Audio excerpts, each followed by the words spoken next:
여름, 서울에서 부산까지 가는 길은 여행이 아니었습니다. 그건 각오였죠. 아니, 어쩌면 모험에 가까웠습니다. 새벽 5시에 서울역 광장에서 출발하는 직행버스를 타면 부산 도착은 해가 질 무렵이었어요. 순조로우면 그랬습니다. 비라도 내리는 날이면 밤 10시가 넘어서야 도착했죠. 서울에서 대전까지만 해도 버스로 8시간이 걸렸습니다. 시속 40km도 내기 힘든 길이 끝없이 이어졌고 비포장 구간에서는 먼지가 차창을 뒤덮었죠. 비가 오면 도로는 진흙탕이 됐어요. 버스 바퀴가 빠지기 일쑤였습니다. 그럴 때면 승객들이 모두 내려서 버스를 밀어야 했죠. 남자들은 어깨에 힘을 주고 여자들은 치마를 걷어올리고 아이들은 비를 맞으며 서 있었습니다.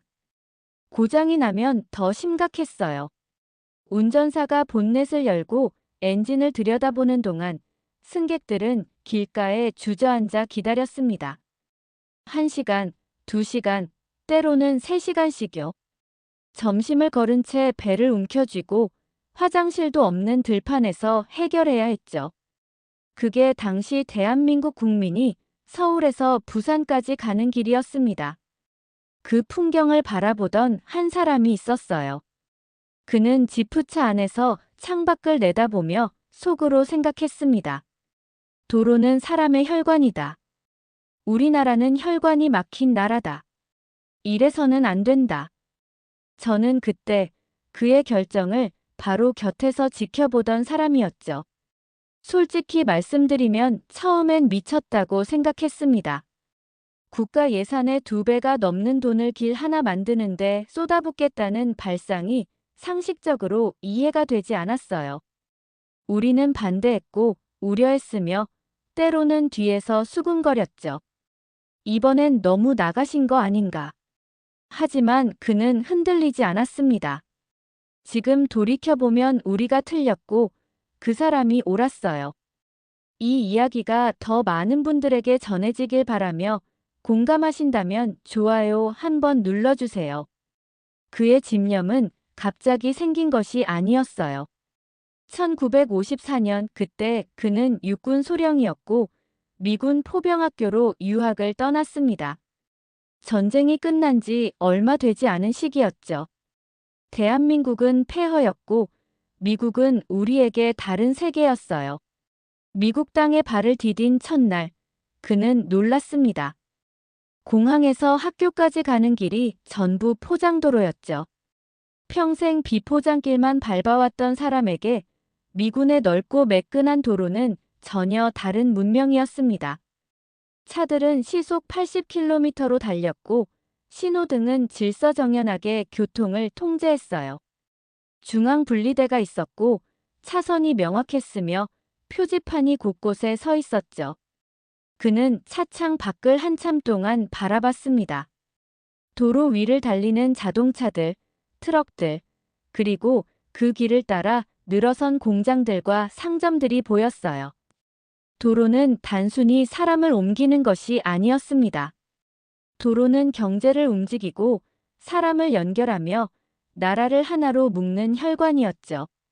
짧은 체류 기간 동안 그는 매일 아침 일찍 일어나 산책을 했습니다. 그리고 도로를 관찰했어요. 어떻게 만들어졌는지, 어떻게 관리되는지, 사람들은 어떻게 이용하는지를 살폈죠. 수첩에 메모를 했고 사진을 찍었으며 질문을 던졌습니다. 어느 날 저녁, 동료 장교가 물었어요. 왜 그렇게 도로만 보고 다니십니까? 그는 대답했습니다.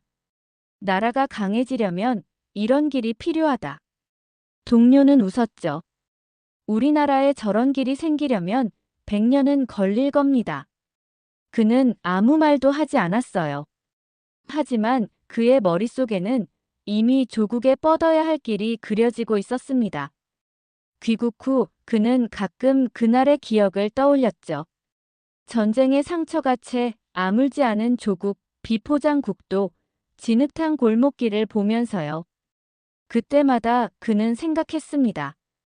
언젠가는 반드시 만들어야 한다. 우리도 저런 길을 가져야 한다.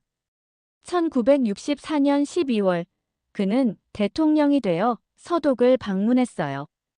에르하르트 총리의 초청이었습니다. 공식 일정 중에 특별한 순서가 하나 있었죠. 본에서 쾰른까지 아우토반을 시승하는 것이었습니다. 검은색 벤츠 220이 준비됐어요. 서독 정부가 자랑하는 국민차였습니다. 그는 뒷좌석에 앉았고 에르하르트 총리가 옆에 탔죠. 차는 아우토반에 진입했고 속도를 올리기 시작했습니다.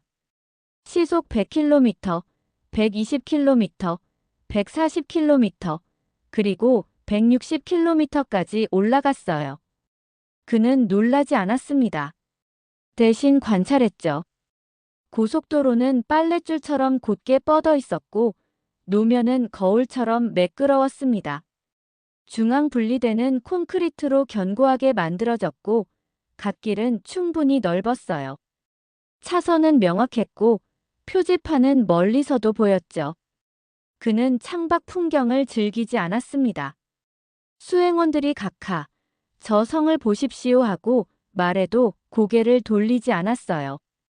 대신 의전실장을 붙잡고 물었습니다. 건설 방법이 어떻게 되나? 관리 주체는 누구인가? 공사 기간은 얼마나 걸렸나? 돈은 어떻게 마련했나? 의전실장은 당황했죠. 관광이 아니라 조사였기 때문입니다. 그는 서독 측 안내자를 불러 통역을 시켰고 질문을 이어갔어요. 중앙 분리대 재질은? 교차로 설계는? 배수 시스템은? 안내자도 놀랐습니다. 이렇게 세부적인 질문을 던지는 국가 원수는 처음이었죠. 20km쯤 달렸을 때 그는 운전사에게 말했어요. 차를 세워주시오. 일행이 모두 의아해했습니다. 화장실도 아니고 휴게소도 아닌 곳에서 차를 세우라니요. 그는 내렸습니다. 그리고 도로 옆으로 걸어가 노면을 내려다봤죠. 무릎을 굽혔어요. 손으로 노면을 만졌습니다. 아스팔트의 질감, 두께, 다짐 상태를 확인했죠. 수행원들은 멀찍이 서서 지켜봤습니다. 서독 측 인사들도 어리둥절한 표정이었어요. 다시 차에 올랐습니다. 10km를 더 가서 또 세웠어요. 이번에는 중앙 분리대와 교차 시설을 살폈죠. 인터체인지 구조, 진입로 경사도, 합류 구간 설계까지 확인했습니다. 수첩을 꺼내 스케치를 했고 치수를 물었어요. 그날 달린 길은 고작 20km였지만 예정 시간을 2시간이나 초과했습니다. 저녁 만찬 일정이 지연됐죠. 하지만 그는 개의치 않았어요. 그의 머릿속에는 이미 서울에서 부산까지의 길이 그려지고 있었습니다. 만찬장에서 에르하르트 총리가 건배사를 했어요. 나는 아우토반에 진입할 때마다 그 길의 경의를 표합니다. 그 길은 전쟁으로 폐허가 된 독일을 다시 일으켜 세운 혈관입니다. 그 말은 깊이 박혔죠. 그는 속으로 다짐했습니다. 우리도 만든다. 반드시 만든다. 1967년 5월 청와대 영빈관에서 경제기획원 장관, 건설부 장관, 재무부 장관, 그리고 참모들이 모였어요. 그가 직접 소집한 회의였습니다. 안건은 하나였죠. 경부고속도로 건설이었습니다. 그는 지도를 펼쳐놓고 말했어요. 임자들, 이 나라 지도를 보게. 서울에서 부산까지 이 한 줄기가 우리나라 전부라고 봐도 과언이 아니야. 손가락으로 서울에서 부산까지 선을 그었습니다. 인구의 63%가 이 축에 살고 있어. 국민 총생산의 66%, 공업생산의 81%가 여기 몰려 있다고. 장관들은 고개를 끄덕였죠. 다 아는 사실이었습니다. 그가 계속 말했어요. 자동차 81%가 이 도로에 집중돼 있고 철도는 이미 한계에 달했어. 부산항, 인천항 화물을 나르는 것만 해도 벅차. 이 축을 뚫지 않으면 나라는 더 이상 움직일 수 없다. 건설부 장관이 조심스럽게 말했습니다. 각하, 그 취지는 충분히 이해합니다만 재정 문제가. 그가 손을 들어 말을 막았어요. 재정 얘기는 나중에 하자고. 먼저 필요한가, 아닌가를 얘기하세. 임자들 생각은 어떤가? 재무부 장관이 대답했죠. 필요합니다. 하지만 시기와 규모를 조절해야 할 것 같습니다. 경제기획원 장관도 거들었어요. 단계적으로 추진하면 어떻겠습니까? 먼저 서울-대전 구간만. 그가 고개를 저었습니다. 안 돼. 서울-대전만 뚫으면 뭐하나. 부산까지 가야 의미가 있어.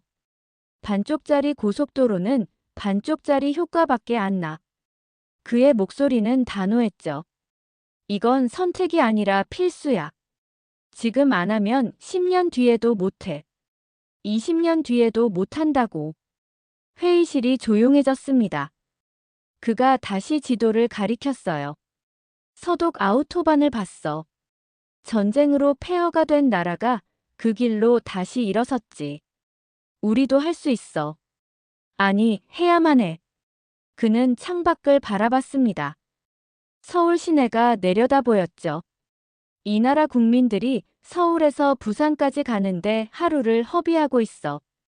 화물차는 이틀씩 걸려. 공장에서 만든 물건이 한국까지 가는 데만 며칠이야. 이게 정상인가? 아무도 대답하지 못했습니다. 그가 돌아서서 참모들을 바라봤어요. 내 임기 안에 완성한다. 서울에서 부산까지 4시간 안에 주파하는 고속도로를 만들겠어. 임자들, 방법을 찾아보게. 한 달 뒤 보고서들이 올라왔어요. 각 부처에서 작성한 예산 추정안이었습니다. 저는 그 보고서들을 검토하는 자리에 배석했죠. 그날 회의는 오후 2시에 시작됐고 밤 10시가 넘어서야 끝났습니다. 문제는 돈이었어요. 해외 사례를 대입하면 428km에 약 3,500억 원이 필요했습니다. 일본이 도메이 고속도로를 건설할 때 킬로미터당 80억 원이 들었죠. 독일 아우토반은 더 비쌌습니다. 우리가 같은 수준으로 만든다면 최소 3천억 원 이상이 필요했어요. 그런데 당시 대한민국 국가 예산은 얼마였을까요? 1,643억 원이었습니다. 2년치 예산을 몽땅 쏟아부어야 하는 규모였어요. 재무부 장관이 보고했죠. 각하, 현실적으로 불가능합니다. 국가 예산의 2배가 넘는 돈을 도로 하나에 투입할 수는 없습니다. 회의실 분위기가 무거워졌어요. 저희는 모두 고개를 숙였습니다. 건설부 장관이 말했죠. 각하, 단계적 접근을 다시 한번 검토해 주십시오. 10년 계획으로 나눠서. 그가 손을 저었습니다. 10년이면 나라가 어떻게 되는지 아나? 지금도 경제가 막혀서 못 돌아가는데 10년을 더 기다리란 말인가? 그의 목소리에는 다급함이 섞여 있었어요. 경부축이 막혀 있으면 나라 전체가 막혀. 공장을 지어도 소용없고 수출을 늘려도 소용없어. 물건을 못 나르는데 무슨 수로 팔겠나? 경제기획원 장관이 대안을 제시했습니다. 외자를 도입하면 어떻겠습니까? 세계은행이나 미국 차관을. 그가 고개를 저었어요. 외자는 이자가 붙어. 게다가 조건이 까다로워. 우리 맘대로 못해. 재무부 차관이 조심스럽게 말했죠. 각하, 솔직히 말씀드리면 이건 무리입니다. 다른 예산을 전부 삭감해도 모자랍니다. 그때 그가 물었어요. 안 하면 어떻게 되나? 차관이 당황했습니다. 예산이 안정되고 다른 사업에 투자할 수 있습니다. 그가 다시 물었죠. 그래서 나라가 발전하나? 차관이 머뭇거렸어요. 장기적으로는 장기가 얼마나 걸리는데? 한 20년. 그가 책상을 쳤습니다. 쿵 소리가 회의실에 울렸죠. 20년이면 한 세대야. 우리 국민이 20년을 더 비포장도로에서 허비하란 말인가? 공장 물건이 20년을 더 느릿느릿 나르란 말이야? 회의실이 조용해졌어요. 그가 천천히 말했습니다. 안 하면 더 큰 손해다. 지금 돈이 아까워서 안 하면 나중에 몇 배의 손해를 본다고. 이건 투자야. 소비가 아니라. 저희는 아무 말도 못했습니다. 논리적으로는 맞는 말이었지만 현실적으로는 불가능해 보였으니까요. 그날 밤 회의는 결론 없이 끝났어요. 저희는 복도로 나와 한숨을 쉬었습니다. 이번엔 정말 무리신 것 같아. 예산을 어디서 구한다는 건지 수군거렸죠. 하지만 그는 이미 결심하고 있었습니다. 우리가 몰랐을 뿐이었어요. 일주일 뒤 다시 회의가 소집됐어요. 이번에는 각 기관에서 독자적으로 작성한 예산안을 가져오라는 지시가 있었습니다. 건설부, 재무부, 서울시, 육군 공병단, 그리고 민간 건설사까지 모두 불렀죠. 보고서는 제각각이었습니다. 건설부는 640억 원이라고 했어요.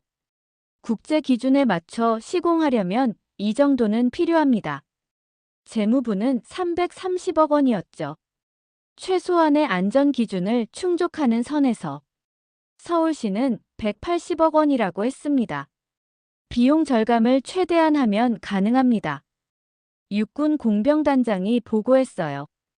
군 장비와 인력을 최대한 동원하면 170억 원 선에서 가능할 것으로 봅니다. 현대건설 정주영 사장은 380억 원이라고 했죠. 품질을 보장하려면 이 정도는 들어야 합니다. 숫자가 2배 이상 차이가 났습니다. 누구 말을 믿어야 할지 알 수 없었어요. 건설부 장관이 말했죠. 각하, 국제 기준을 따르는 것이 안전합니다. 640억이. 그가 손을 들어 말을 막았습니다. 임자, 국제 기준이 뭔가? 일본 기준 말하는 건가? 독일 기준 말하는 건가? 두 나라 모두 참고했습니다. 그 나라들은 우리보다 몇 배 부자야. 우리 형편에 맞는 기준을 만들어야지. 재무부 장관이 거들었어요. 각하, 330억도 사실은 빠듯합니다. 예비비를 생각하면. 그가 물었죠. 예비비 얼마나 잡았나? 전체 공사비의 15% 정도입니다. 너무 많아. 10%로 줄여. 육군 공병단장이 말했습니다. 각하, 저희 안은 군 인력 동원을 전제로 한 것입니다. 민간 공사로 하면 불가능합니다. 그가 고개를 끄덕였어요. 군 인력 최대한 쓰게. 대신 민간과 분담해서 하자고. 그는 계산기를 꺼내 숫자를 두드렸습니다. 가장 낮은 수치 170억, 가장 높은 수치 640억을 확인했죠. 중간값은 405억이었습니다. 그가 말했어요. 300억으로 한다. 회의실이 술렁였죠. 각하, 300억으로는. 건설부 장관이 말을 꺼내려다 멈췄습니다.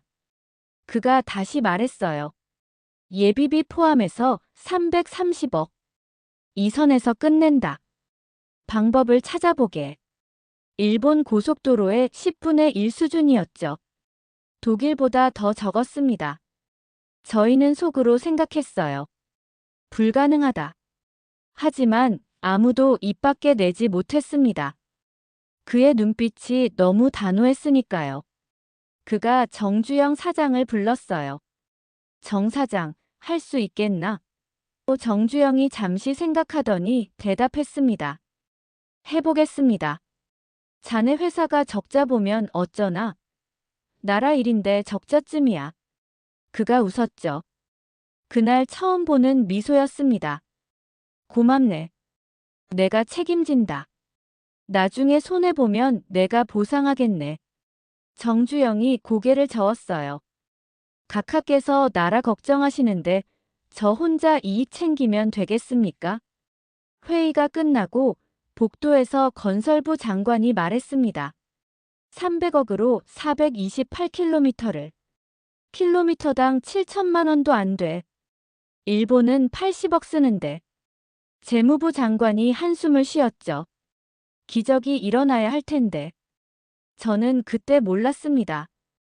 기적은 정말로 일어날 거라는 것을요. 1967년 7월 어느 날 밤 청와대로 정주영이 단독 호출됐어요. 밤 10시가 넘은 시각이었습니다. 정주영은 급히 양복을 챙겨 입고 청와대로 향했죠. 집무실 문을 열고 들어가니 그가 혼자 책상에 앉아 있었습니다. 책상 위에는 지도가 펼쳐져 있었고 연필과 자가 놓여 있었어요. 앉게, 정 사장. 정주영이 조심스럽게 의자에 앉았죠. 그가 지도를 가리켰습니다. 이게 경부고속도로 노선이야. 서울 한남동에서 시작해서 수원, 천안, 대전, 김천, 구미, 경주 거쳐서 부산 중앙동까지 428km. 정주영이 지도를 자세히 들여다봤어요. 인터체인지가 몇 개 필요할까? 그가 물었습니다. 정주영이 계산했죠. 대략 20개쯤. 맞아. 나도 그렇게 봤어. 그는 연필로 인터체인지를 직접 그리기 시작했습니다. 한남동, 수원, 천안, 대전. 손놀림이 능숙했어요. 각하께서 직접. 정주영이 놀라서 말했죠. 내가 독일에서 봤네. 인터체인지 설계를. 대충 이런 식이었어. 그는 Y자 모양을 그렸고 진입로와 합류로를 표시했습니다. 정주영은 감탄했어요. 전문가 못지 않았으니까요. 그가 연필을 내려놓고 정주영을 똑바로 바라봤습니다. 정 사장, 솔직하게 말해보게. 300억으로 이 길을 만들 수 있나? 정주영이 잠시 망설였어요. 어렵습니다. 어렵다는 게 불가능하단 뜻인가? 아닙니다. 방법을 찾아야 한다는 뜻입니다. 그가 고개를 끄덕였죠. 방법이 뭔가? 정주영이 생각하며 말했습니다. 자재를 최대한 국산화해야 합니다. 시멘트, 아스팔트, 철근. 전부 국내에서 조달하고요. 그리고 공기를 최대한 단축해야 합니다. 하루라도 빨리 끝내면 이자 부담이 줄어듭니다. 얼마나 걸릴까? 2년 반이면 가능할 것 같습니다. 그가 놀랐어요. 2년 반. 독일은 10년 걸렸는데 우리는 24시간 돌립니다. 밤낮 없이 공사하면 됩니다.